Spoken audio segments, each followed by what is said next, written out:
Sahabat Oase Rohani Katolik yang terkasih, dimanapun Anda berada, apa kabar Anda semua? Semoga Anda tetap sehat, tetap penuh semangat, dan senantiasa bersyukur atas anugerah yang sudah Allah berikan. Dan semoga Anda bisa merasakan dan mengenali kehadiran Yesus dalam keluarga serta aktivitas Anda sehari-hari, sehingga Anda bisa bersaksi seperti yang dikatakan oleh Santo Filipus. Kami telah menemukan Dia yang disebut oleh Musa dalam kitab Taurat dan oleh para nabi, yaitu Yesus dari Nazaret. Sahabat Oase Rohani Katolik yang terkasih, senang sekali saya Bernadette Esther bisa kembali hadir dan menyapa Anda dalam acara Oase Rohani Katolik edisi hari ini dalam pesta Santo Filipus dan Yakobus Rasul. Kita akan mendengarkan sabda Allah melalui surat pertama Rasul Paulus kepada jemaat di Korintus dan Injil suci menurut Yohanes, serta renungan yang akan diberikan oleh Romo Albertus Purnomo OFM. Romo Pur, terima kasih atas komitmen dan kesetiaan Romo untuk senantiasa hadir dalam acara Oase Rohani Katolik, Romo. Sama-sama, Mbak Beng. Baik, mari kita awali seperti biasa dengan doa pembuka yang akan dipimpin oleh Romo Pur. Monggo Romo. Sahabat Oase Rohani Katolik, marilah kita awali permenungan Sabda Tuhan dengan doa. Dalam nama Bapa dan Putra dan Roh Kudus. Amin. Allah Bapa yang Maha Pengasih, Engkau menggembirakan kami dengan merayakan pesta Rasulmu Filipus dan Yakobus.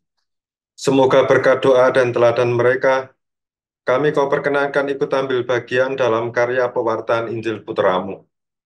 Dengan pengantaran Yesus Kristus Putramu Tuhan kami, yang bersama dengan Dikau dalam persatuan Roh Kudus, hidup dan berkuasa Allah sepanjang segala masa. Amin. Dalam nama Bapa dan Putra dan Roh Kudus. Amin. Antifon pembuka.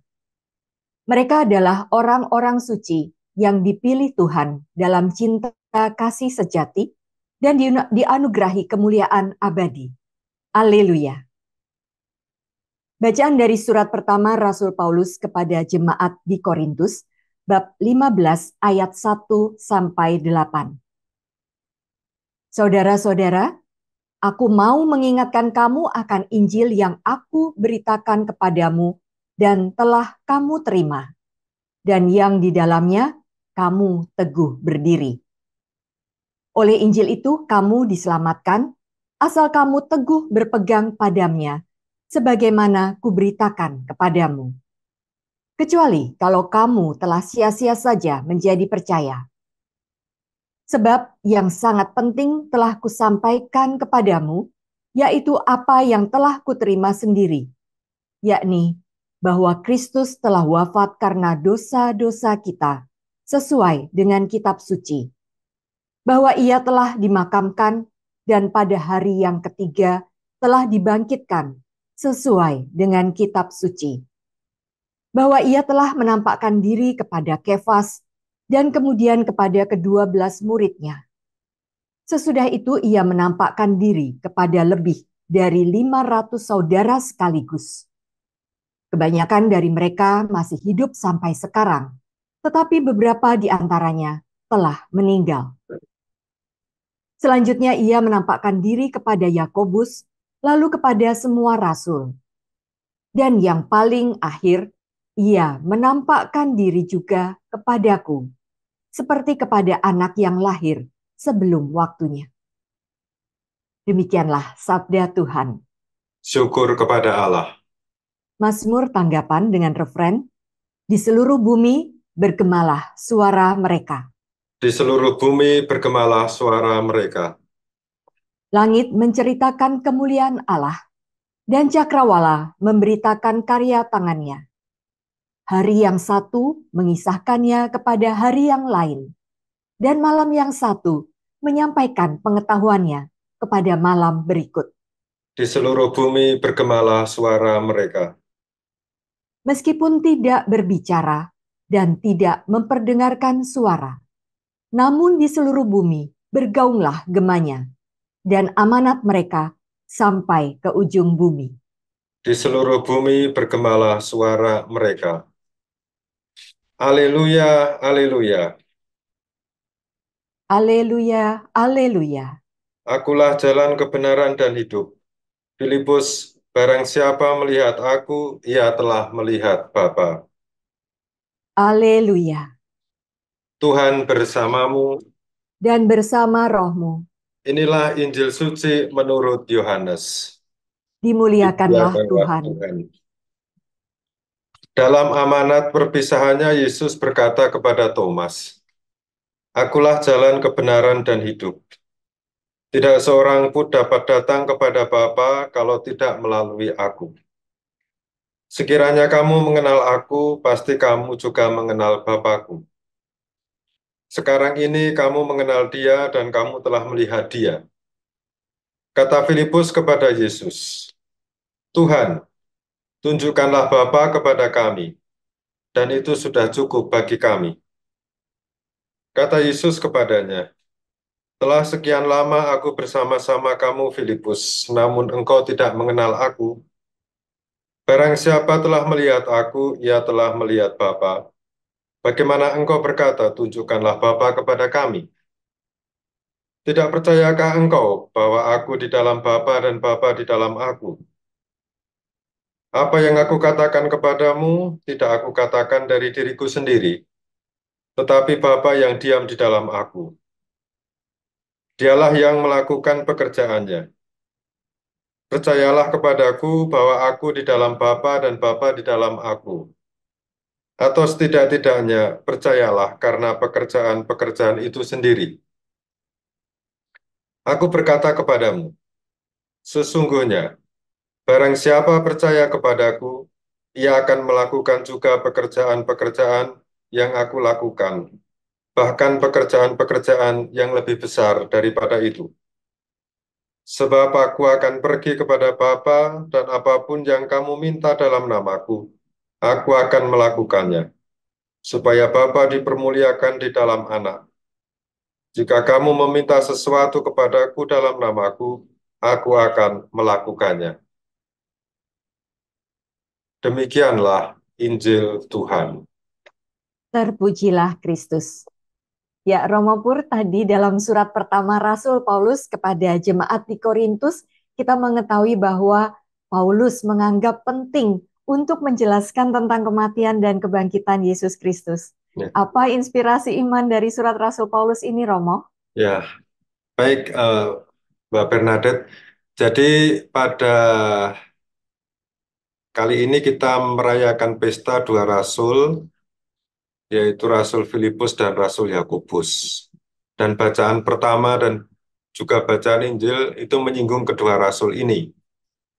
Bacaan yang pertama itu menyinggung tokoh yang bernama Yakobus. Meskipun sebetulnya dalam penelitian para ahli kitab suci yang dimaksudkan di sini adalah Yakobus saudara Yesus, uskup pertama di Yerusalem.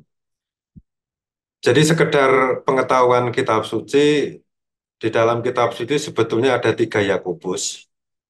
Yang pertama Yakobus saudara Yohanes, jadi tiga orang rasul yang dekat dengan Yesus itu.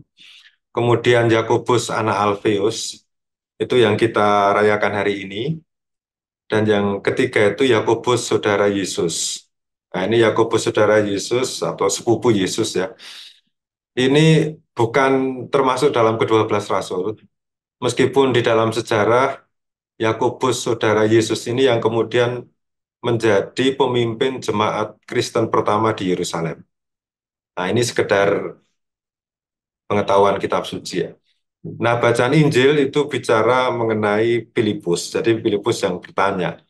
Nah, untuk sesi yang pertama ini kita akan mencoba merenungkan apa yang dikatakan di dalam surat Paulus yang pertama kepada jemaat di Korintus, bukan tentang Yakobus tetapi tentang kebangkitan.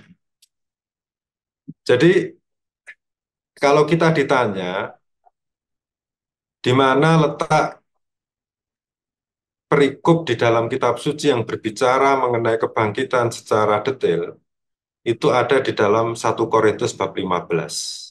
Jadi perikop yang kita baca ini sebetulnya hanya bagian awal dari satu uraian Paulus tentang kebangkitan. Kalau cerita tentang kebangkitan kita bisa temukan di dalam Injil, cerita tentang kebangkitan. Tetapi gagasan atau ide tentang kebangkitan kita harus baca di 1 Korintus bab 15. Nah, di dalam cerita yang kita dengar, kita melihat bahwa Paulus ini memang tidak pernah berjumpa dengan Yesus dalam hidupnya ya, tetapi dia berjumpa dengan Yesus yang sudah bangkit. Tetapi Paulus mengenal cerita-cerita atau kesaksian tentang kebangkitan Yesus dari orang Kristen awal. Dan di sini kita melihat bahwa Paulus bicara tentang Injil. Pertama-tama dia mengatakan tentang Injil ya. Jadi aku mau mengingatkan kamu akan Injil yang aku beritakan kepadamu dan telah kamu terima. Oleh Injil itu kamu diselamatkan. Nah, kalau kita mendengar istilah Injil di dalam surat Paulus, jangan pernah kita membayangkan bahwa yang dikatakan Injil di sini keempat Injil. Tidak. Jadi Injil dalam arti aslinya yaitu kabar gembira. Nah, kabar gembira tentang apa? Kabar gembira dari Kristus dan kabar gembira tentang Kristus. Nah, kabar gembira atau dalam bahasa Yunani itu Evangelion atau Injil, itu adalah bahwa Yesus itu mati, dikuburkan, tetapi dia dibangkitkan oleh Allah. Nah, ini kabar gembiranya gitu. Manusia yang baik dibunuh, tetapi Allah membangkitkannya. Nah, ini satu kabar gembira.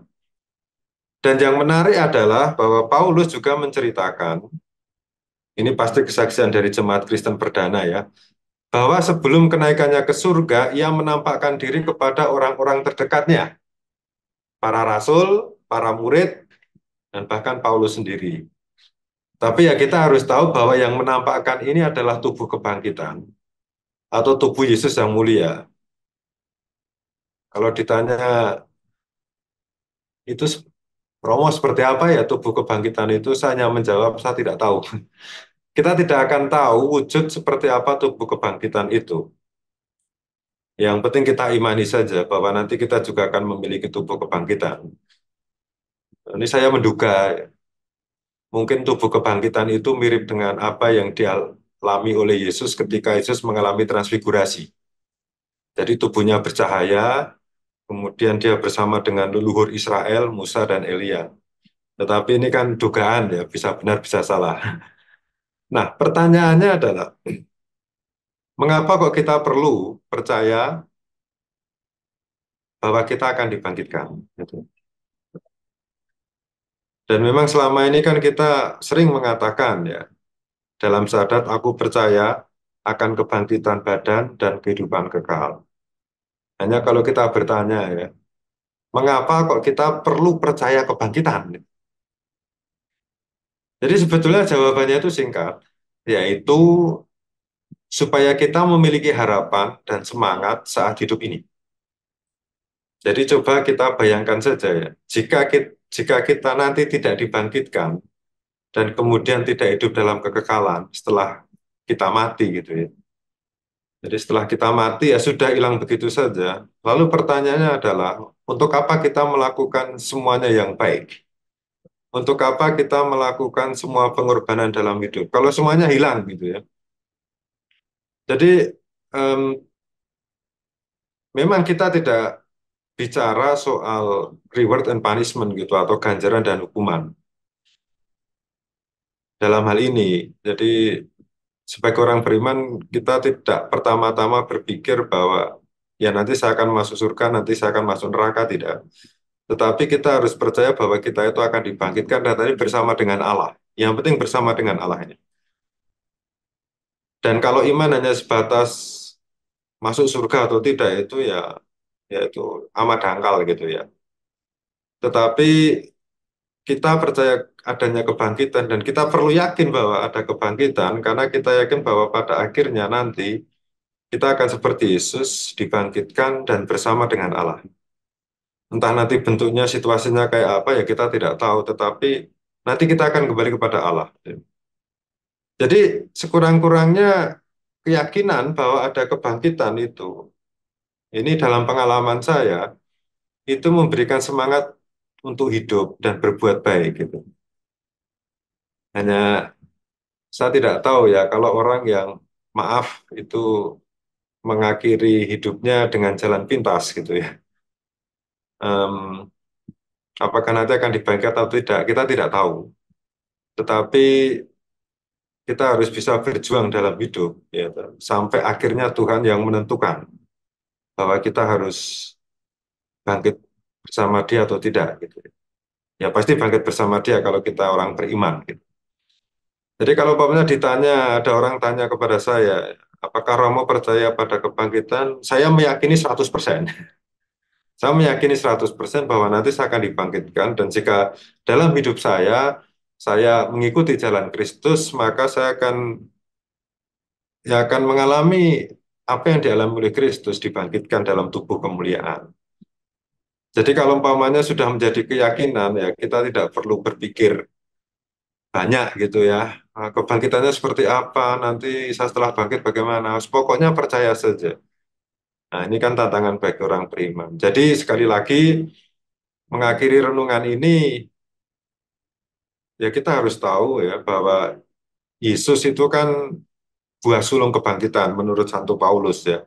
Jadi yang pertama dibangkitkan dari alam maut, maka kita yang mengikuti dia itu memperoleh suatu jaminan bahwa nanti kita akan dibangkitkan dan kebangkitan itu ada. Jadi ini Mbak Bernadette, renungan kita mungkin ada sesuatu yang bisa diangkat untuk ya direnungkan lebih mendalam. Baik, Romo. Mohon izin bertanya, Romo. Ya. Nah, Romo, tadi dikatakan bahwa di dalam surat pertama Rasul Paulus ini juga ada disebutkan tentang keselamatan. Romo, kita sekarang hidup dalam masa yang jauh dari kebangkitan Yesus. Hmm. Bisa jadi kita pun bertanya-tanya, benarkah kebangkitan Yesus itu berkuasa menyelamatkan dunia dari dosa? Bila ya, mengapa masih begitu banyak kejahatan? Masih ada perang, Romo. Nah, Ya, mohon pencerahan, Romo. ya jadi memang kita harus tahu bahwa yang namanya dosa itu terkait erat dengan yang namanya kehendak bebas gitu ya. Jadi dosa itu karena kita diberi oleh Sang Pencipta kemampuan untuk memilih yang baik dan yang jahat. Soalnya kalau kita sudah disetir dari sononya gitu ya, dari Sang Pencipta itu untuk hidup berbuat baik saja gitu ya, nanti akhirnya kita menjadi robot. Jadi memang Allah kan membutuhkan kehendak bebas kita untuk memilih supaya cinta kita kepada Allah itu betul-betul murni gitu ya. Ya memang kita mewarisi dalam ajaran gereja Katolik bahwa kebangkitan Kristus menebus dosa manusia dan itu sudah berjalan berapa abad ya, doktrin ini. Tetapi kan kok orang manusia tetap berdosa gitu ya. Ini kenapa gitu ya? Ya tentu saja kan jalan penebusan Tuhan itu kan diberikan kepada orang yang menerima penebusan itu. Jadi sudah ditawarkan. Yesus sudah wafat di salib. Nah, itu penebusan dosa. Salah satunya. Yesus sudah mengajarkan bagaimana cara hidup yang baik yang nanti bisa untuk menghapuskan dosa-dosa yang telah dibuat. Tetapi orang tidak mendengar. Diminta untuk mencintai sesama, malah berbuat jahat kepada sesama. Jadi, em, saya boleh mengatakan bahwa apa yang kita perbuat, eh, atau maksudnya jika Yesus itu menebus dosa-dosa kita, tentu saja harus ada tanggapan dari kita gitu. Umpamanya saya memberikan hadiah kepada orang gitu ya. Kalau orangnya tidak terima, ya untuk apa gitu? Maka hadiahnya kan tidak nyampe gitu ya. Padahal itu hadiahnya kan keselamatan. Bagaimanapun juga kita bersyukur bahwa karena kebangkitan Yesus kita juga mendapat jaminan gitu untuk hidup kekal di surga atau bersama dengan Allah. Tetapi sekali lagi dari pihak kita, apakah kita mau memilih itu atau tidak? Itu em, yang perlu kita lihat. Itu Bu Bernadette. Ya, terima kasih Romo Pur. Sungguh menguatkan iman kami. Jadi kita dengan kehendak bebas kita, jangan sampai kita salah jalan. Carilah dan berjalanlah di jalan yang baik, seturut dengan kehendaknya, agar bila saatnya tiba, kita akan mengalami kebangkitan bersama dengan Allah. Ya, sahabat oase rohani Katolik yang terkasih, mari kita jeda sejenak untuk mengendapkan apa yang sudah Romo Pur sampaikan tadi. Setelah jeda, kita akan memulai lagi perbincangan rohani kita dan kita akan membahas inti dari Sabda Allah dari Kitab Yohanes. Tetaplah bersama kami. Cut.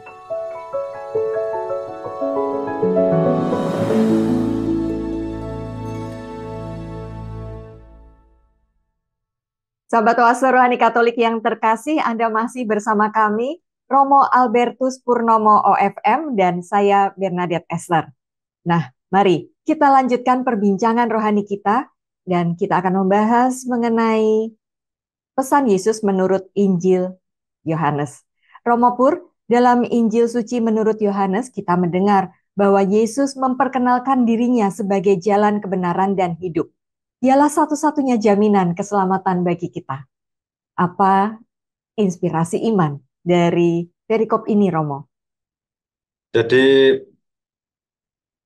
apa yang kita dengar dari perikop Injil Yohanes ini kan sebetulnya mau menjelaskan tentang identitas Yesus ya. Jadi siapa itu Yesus? Jadi di sini kita melihat ada dua rasul yang bertanya. Yang pertama pertanyaan dari Rasul Thomas dan yang kedua pertanyaan dari Rasul Filipus. Dari pertanyaan Rasul Thomas kita memperoleh kata-kata Yesus yang sangat terkenal. Quote yang sangat terkenal, akulah jalan, kebenaran, dan hidup. Kemudian dari pertanyaan Rasul Paulus kita memperoleh kata-kata Yesus, siapa yang telah melihat aku, ia telah melihat Bapa. Nah, sebelum membahas tentang identitas Yesus di dalam perikop ini, kita mesti paham bahwa untuk memahami Injil Yohanes tidak mudah. Tidak sedikit orang yang salah menafsirkan perkataan Yesus. Nah, saya tidak tahu apakah ini merupakan satu uraian tentang teologi atau sebuah renungan atau kuliah teologi ya. Kita lihat saja nanti ya. Nah, pertama-tama kalau kita melihat di dalam Injil Yohanes, Yesus selalu digambarkan oleh penginjil sebagai utusan Allah yang oleh Yesus disebut sebagai Bapa. Jadi istilah Bapa ini jangan pernah dibayangkan secara harafiah. Dalam arti Allah yang kita imani itu seorang laki-laki karena namanya Bapa gitu ya. Kita tidak tahu persis ya, seperti apa Allah itu, hanya kalau Yesus berkomunikasi dengan Allah, dia selalu menggunakan kata Bapa gitu ya, karena kedekatannya gitu. Jadi ini adalah sebuah model penyebutan. Di antara kita juga pasti akan memiliki cara penyebutan yang berbeda-beda kalau kita berdoa ya. Ada yang menyebutnya Tuhan, ada yang menyebutnya Bapa, ada yang menyebutkan Gembalaku, ya terserah lah, sesuai dengan pengalaman masing-masing. Nah, di sini Bapa itu mengutus Yesus, gitu. Dan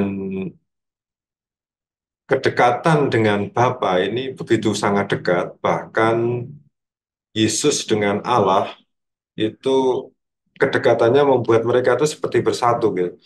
Kalau kita mendengar di dalam teks ini kan dikatakan aku di dalam Bapa dan Bapa di dalam aku. Lalu di dalam teks lain kita juga sering mendengar istilah aku dan Bapa adalah satu. Ini penting diketahui bahwa aku dan Bapa adalah satu itu tidak berarti aku dan Bapa adalah sama ya. Jadi Yesus dan Bapa itu beda gitu, tapi mereka itu mengalami suatu kedekatan yang luar biasa. Sehingga Yesus itu menampilkan sebuah wajah Allah gitu, iya. Kalau umpamanya dalam tradisi Jawa kuno gitu ya, ini mirip-mirip dengan satu istilah yang terkenal, yaitu manunggaling kawula Gusti. Jadi saya dengan Allah itu manunggal satu gitu. Nah, yang kemudian di sini dengan pemahaman ini kita bisa melihat dan bisa memahami apa yang dikatakan Yesus atas pertanyaan Thomas. Akulah jalan kebenaran dan hidup. Ya. Ini berarti apa? Ini berarti bahwa orang dapat mengenal jalan atau cara untuk menuju Allah yang disebut Bapa itu jika ia mengikuti Yesus. Jadi Yesus itu adalah jalan yang benar dan memberi kehidupan yang kekal bagi yang mengikutinya. Jadi kehidupan yang kekal itu dalam konteks Yohanes itu harus dipahami sebagai kehidupan bersama dengan Allah ya. Jadi tidak harus dipikirkan nanti setelah mati bahwa kita yang masih hidup sekarang ini itu sudah bisa mencicipi kehidupan kekal kalau kita itu sudah merasa satu dengan Allah ya. Entah dalam doa, entah dalam kegiatan hidup kita sehari-hari gitu. Nah, konkretnya apa gitu? Kalau kita sudah mengikuti jalan dari Kristus itu, ya sudahlah hidup kita setiap hari harus serupa dengan teladan dan ajaran Kristus. Kalau Yesus mengajarkan kasih, ya berbuatlah kasih. Kalau Yesus mengajarkan keadilan, ya praktekkan keadilan. Kalau Yesus mengajarkan berbicara benar, ya katakanlah atau jangan bohong gitu loh, jujur gitu loh. Jadi kalau orang itu mengalami atau juga mempraktekkan apa yang diajarkan oleh Yesus, itulah jalan menuju kehidupan kekal, menuju kebenaran. Jadi kalau Yesus mengatakan akulah kebenaran, ya memang apa yang diajarkan itu benar. Kalau Yesus mengatakan akulah jalan, ya memang disitulah Yesus itu menjadi jalan. Mungkin orang yang lain itu mengikuti jalan yang lain terserah, tapi kalau saya mengikuti jalan ajaran Yesus. Kalau Yesus mengatakan akulah hidup, ya memang apa yang diajarkan Yesus, jalan yang diberikan oleh Yesus itu akan membawa kepada kehidupan yang kekal. Nah, itulah makna akulah jalan kebangkitan dan kehidupan. Dan ini semakin ditegaskan oleh Yesus dengan kata-kata yang menjadi jawaban terhadap pertanyaan Filipus. Tuhan, tunjukkanlah Bapa itu kepada kami, itu sudah cukup bagi kami. Lalu Yesus berkata apa? Siapa yang telah melihat aku, ia telah melihat Bapa. Apa maksudnya? Jadi Allah yang disebut Bapa ini, itu tidak seorang pun tahu loh. Tidak ada yang tahu nih. Coba tanya Allah seperti apa, tidak ada yang tahu. Bahwa Yesus adalah wajah Allah itu kita tahu ya. Nah, kita hanya bisa percaya saja. Tidak ada yang mengetahui dengan jelas ya, karena kita ciptaan ya. Siapa dan apa itu Allah? Allah itu misterius. Kalau dalam bahasa yang populer, Allah itu gaib gitu ya. Maksudnya kita tidak tahu sama sekali. Ya mungkin akan tahu kalau kita sudah meninggal gitu ya. Tapi ya itu kan lama gitu, kita nggak tahu kapan juga. Lalu bagaimana kita bisa memahami Allah? Yesus mengatakan, dan kita sebagai pengikut Kristus itu akan mengenal Allah, meskipun akan sulit 100% mengenal Allah, ya. Itu melalui sosok Yesus ini. Gitu. Nah, jadi, em, dalam arti begini ini, apakah, kalau ditanya apakah muka Allah seperti muka Yesus, nah ini saya tidak berbicara soal fisik ya. Ini tidak ada yang tahu gitu loh. Ini bukan soal wajah, bukan soal fisik, tetapi kalau kita mengenal Yesus, nah, itu kita akan sampai kepada Allah. Lalu, kalau kita mengenal Yesus, apa yang dia lakukan kepada sahabat-sahabatnya, apa yang dilakukan kepada orang-orang buta dan sakit, apa yang dia lakukan, yaitu penyembuhan, ya Allah Bapa itu seperti itu gitu. Kalau Yesus mengasihi orang, peduli terhadap orang, ya Allah Bapa itu ya seperti itu gitu ya. Peduli terhadap kita semua, hanya caranya yang kita nggak tahu gitu loh. Sama halnya, kalau kita melakukan apa yang dilakukan Yesus kepada orang banyak, yaitu kan sebetulnya kita juga berpartisipasi dalam pekerjaan Allah gitu ya. Jadi melakukan apa yang dikehendaki oleh Allah melalui kita. Jadi sebetulnya sederhananya seperti itu. Maka apa yang harus kita lakukan gitu? Sederhana sih, jadilah serupa dengan Kristus. Ini kan sebetulnya tujuan dari kita beragama atau mengikuti jalan Kristiani itu adalah supaya kita serupa dengan Kristus itu saja ya. Saya secara pribadi dalam pengalaman, saya belajar banyak tentang teologi. Wah, buku yang dibaca banyak, belajar banyak tentang kitab suci. Tetapi pada akhirnya saya sampai pada kesimpulan, ini pengalaman saya ya,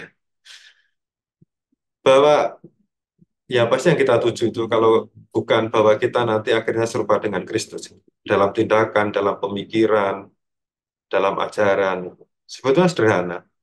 Bahkan orang yang tidak belajar teologi pun kalau membaca kitab suci dan mengikuti apa yang dikatakan oleh Yesus dalam kitab suci ya, jangan khawatir, kemudian jangan munafik dan segala macamnya itu. Itu kan nanti membawa kita sampai kepada Kristus. Dan kalau kita serupa dengan Kristus, kita akan mengalami kesatuan dengan Allah, dan di situ nanti kita akan merasakan dan melihat siapa itu Allah gitu. Dan memang proses ini tidak mudah, ya. Kita harus perlahan-lahan gitu ya. Dan waktunya panjang, setiap orang mempunyai waktunya masing-masing, dan semoga kita bisa berjalan di dalam jalan Kristus yang baik, supaya bisa berjumpa dengan Allah. Nah, ini renungan dari perikop Injil Yohanes. Ya, Romo Pur, untuk mengenal Allah memang membutuhkan waktu yang sangat lama seperti yang Romo Pur katakan tadi. Tidak jarang kita juga kemudian sama seperti yang diucapkan Filipus kepada Yesus, tunjukkan kepada kami dan itu sudah cukup. Artinya kita meminta tanda yang bisa kita rasakan, kita dengar, kita lihat, kita menggunakan panca indera kita ya Romo. Ya, Jadi kita baru bisa merasakannya. Jadi seandainya kita sudah berdoa, kita ingin lebih dapat jawaban dari Tuhan. Ketika kita tak kunjung mendapat jawaban, maka kita bertanya, Tuhan di mana ya? Gitu. Jadi kita tuh menggunakan panca indera kita, Romo. Nah, Romo, bagaimana supaya uh, tadi seperti yang Romo katakan, bagaimana kita bisa bisa serupa dengan Kristus melakukan tindakan kita sehingga kita punya tindakan pikiran dan yang serupa sehingga kita akhirnya bisa mengenal Bapa. ya, jadi serupa dengan Kristus itu tidak harus bahwa kita harus berpakaian ala Yahudi gitu ya. Bukan dalam arti fisik atau rambutnya gondrong. Saya juga nggak percaya bahwa Yesus rambutnya panjang gitu ya.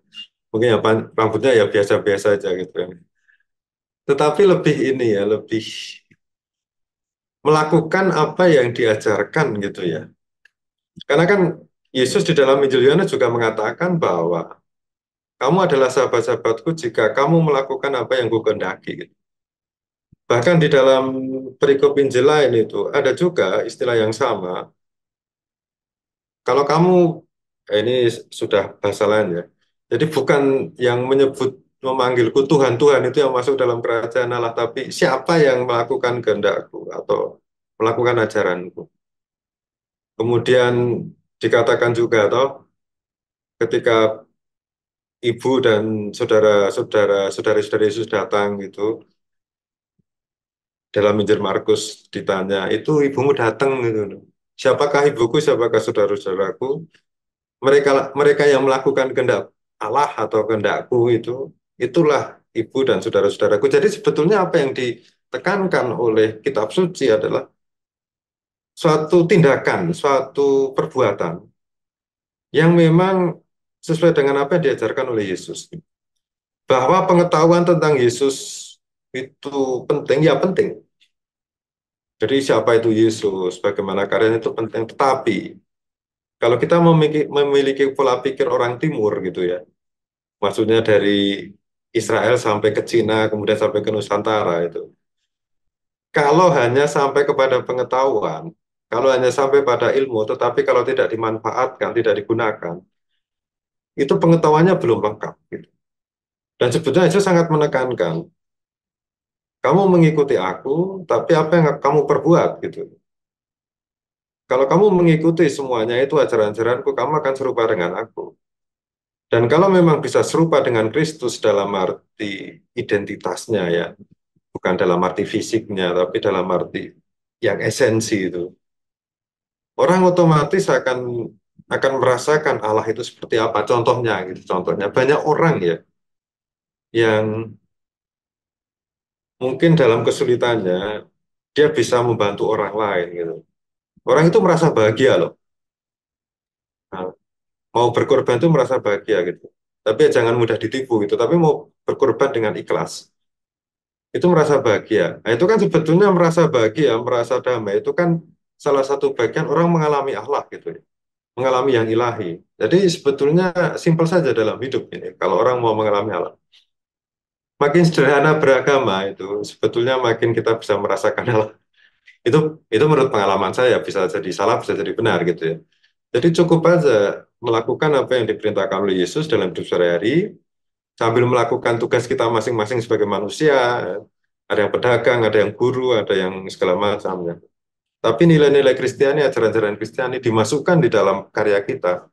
Itu kita kalau merasa damai, tenang, itu yang disebut dengan keselamatan, itu kita bisa mengalami Allah gitu ya. Mengalami Allah dulu lah. Nanti kalau berjumpa dengan Allah ya tunggu waktunya saja. Tapi mengalami Allah di dalam hidup ya seperti itu.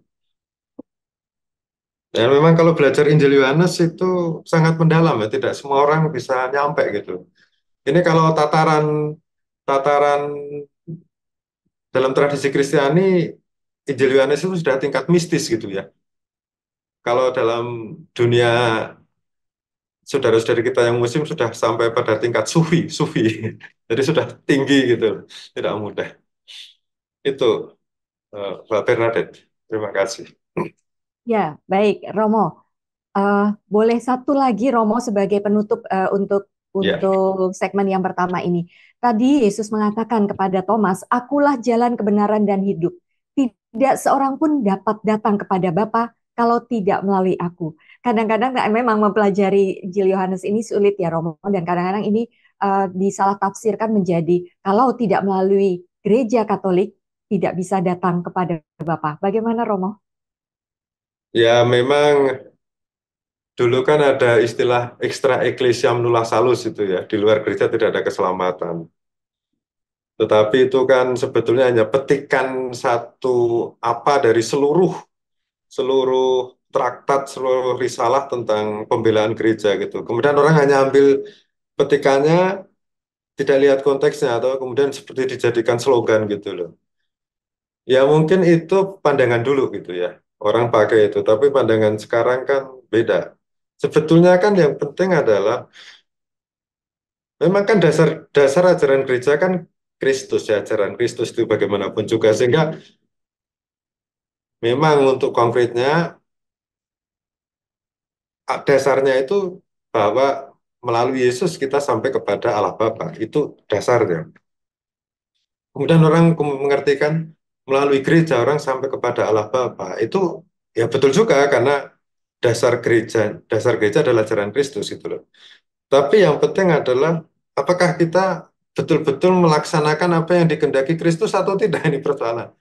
Jangan sampai kita hanya sampai kepada debat tentang istilah saja, tetapi kita tidak melaksanakan apa yang diajarkan itu dalam kitab suci gitu. Kan banyak atau sekarang orang senang dengan debat gitu ya. Ini yang betul yang mana nih, melalui Yesus atau melalui gereja gitu. Debat lama sekali itu, 2 jam gitu. Tapi setelah itu, selesai gitu loh. Setelah itu nanti ada orang nggak sengaja lewat di depan marah-marah gitu ya. Maki-maki gitu. Ini apaan gitu ya. Untuk saya sih lucu saja. Menurut saya sih, menurut saya loh ya, saya bisa salah, bisa benar gitu. Menurut saya itu, ya oke lah kita tahu berdebat tentang Kristus, tentang istilah dalam gereja, tetapi jangan lupa ini kan praktek. Yang dikendaki oleh Allah itu perbuatan kita loh. Nah, itu ya. Nah, ini pendapat saya saja. Terima kasih. Baik, terima kasih Romo Pur. Jadi memang Yesus sudah mengingatkan kita untuk tujuan dari perjalanan hidup kita sebagai manusia adalah bersatu dengan Bapa di surga, dan untuk itu kita perlu memasukkan nilai-nilai Kristiani yang diajarkan Yesus dalam hidup kita, dalam aktivitas kita masing-masing ya Romo. Ya.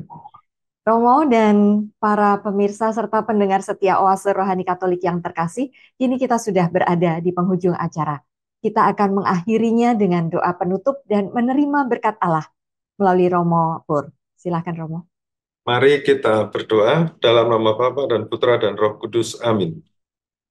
Allah Bapa yang Maha Murah, Engkau menyucikan hati kami dengan sabdamu yang kudus yang kami dengarkan dan renungkan. Semoga bersama Santo Filipus dan Yakobus kami memandang Dikau dalam putramu dan Kau perkenankan memperoleh hidup yang kekal. dengan pengantaran Kristus Tuhan kami. Amin. Amin. Tuhan bersamamu, Dan bersama rohmu. semoga Allah yang Maha Kuasa memberkati saudara-saudari sekalian, Bapa dan Putra dan Roh Kudus. Amin. Amin. Sahabat Oase Rohani Katolik yang terkasih, dengan demikian usai sudah acara kita pada hari ini. Saya Bernadette Esther dan Saya Romo Albertus Purnomo. kami berdua pamit undur diri. Sampai jumpa pada acara Oase Rohani Katolik edisi berikutnya. Selamat melanjutkan aktivitas Anda. Salam. Matur nuwun Romo.